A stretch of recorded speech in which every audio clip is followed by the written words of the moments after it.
late April, here at the Pacific Rim Institute, together with spring gold, or biscuit-root, or bladder desert parsley.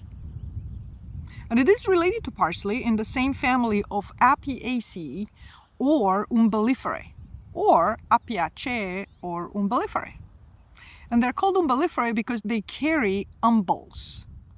Umbels are this particular type of inflorescence when from one particular point you have an array of several pedicels on this peduncle, the stem, the stalk of the inflorescence.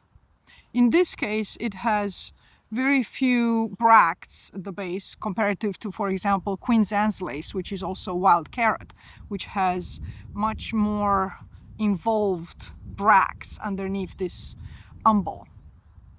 Also on this particular species of Lomatium utriculatum or Lomatium utriculatum, depending who you ask, the pedicels, the rays of this umbel are not equal in size.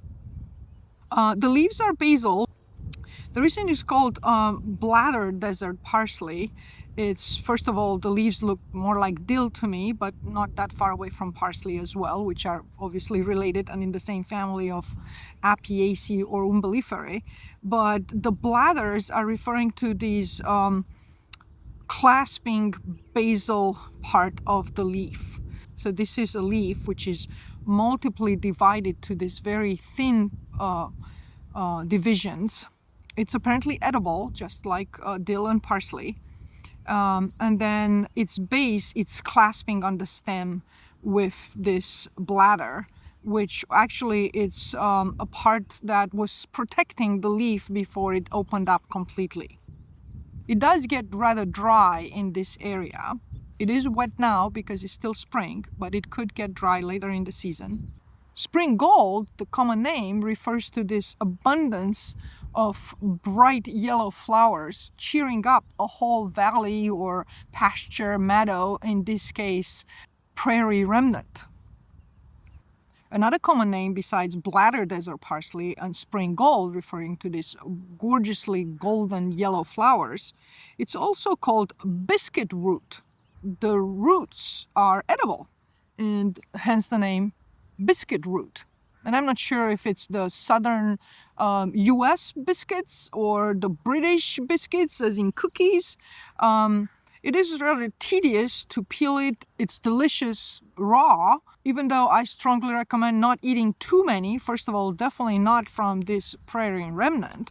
But if you have a pasture and it's full with this biscuit roots, by all means, you might want to experiment with a handful of this biscuit roots. But it is related to the carrots, and you can make a carrot cake, so why not a biscuit root? But this family of Apiaceae also includes deadly poisonous plants such as poison hemlock, and even worse than poison hemlock, if it's, if you could believe, it's water hemlock. It is a Eurasian plant, a North African plant, but it was introduced probably inadvertently to North America. And here in the Pacific Northwest, there is also another water hemlock besides the Eurasian water hemlock, which are also deadly poisonous. So I don't like to experiment too much with plants from particularly this family, unless I'm clearly told that other people before me have tried them and they are not bad. After pollination and fertilization, it will produce seeds. The seeds are rather large and they're winged, flat, discoidal, and they're taken by the wind. And they also can be used for flavoring. Again, in my opinion, in small amounts because, they're not selected for being edible plants. But if you have any piece of land in the regions where this plant is native to, which is Western North America, from British Columbia all the way to California, in Washington on the western side of the Cascades Mountains, I encourage you to protect it and allow it to thrive. Spring gold, bladder parsley, or biscuit root, or Lomatium utriculatum, I encourage you to encourage it catch a root hold in your meadow or prairie or forest edge.